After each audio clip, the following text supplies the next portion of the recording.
નમસ્કાર દર્શક મિત્રો, ગુજરાતી ટી લાઈવમાં આપનું સ્વાગત છે। વડોદરા શહેરના સરદાર ભુવનના ખાંચાના દુકાન માલિકો તથા વેપારીઓ મ્યુનિસિપલ કમિશનરને રજૂઆત કરવા પહોંચ્યા। પાલિકાના ટાઉન પ્લાનિંગ વિભાગે ફાયર સેફટીના સાધનો ન હોવાથી તેમજ પાર્કિંગ અને રહેણાંક કોમ્પ્લેક્સ પણ કોમર્શિયલમાં ફેરવાયા હોવાથી સરદાર ભવનના ખાંચામાં શનિવારે અંદાજે 183 એકમોને સીલ કર્યા હતા।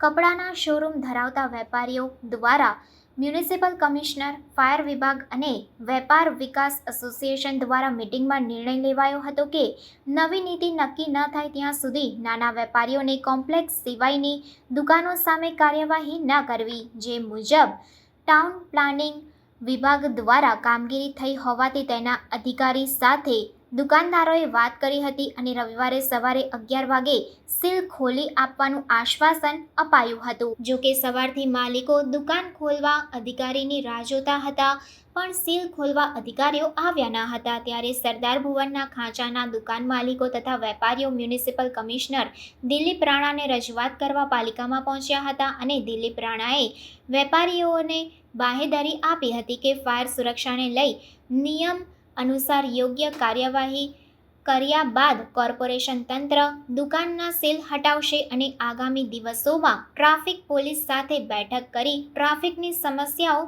દૂર કરશે। આ વેપારીઓ અમારી સમક્ષ રજૂઆત લઈને આવ્યા છે અને એમણે બાંહેધરી આપી અને ખોલવાની રજૂઆત કરી છે। એટલે એમને અમે ફાયરની પછી જે ચેન્જ ઓફ યુઝ છે, બીયુનો વાયોલેશન છે, એ બધાની સમજ આપી છે એમને અને એ પ્રમાણે એ લોકો બાંહેધરી અને બધું રજૂ કરવાના છે। જ્યારે રજૂ કરશે પછી એની આગળની કાર્યવાહી કરવામાં આવશે।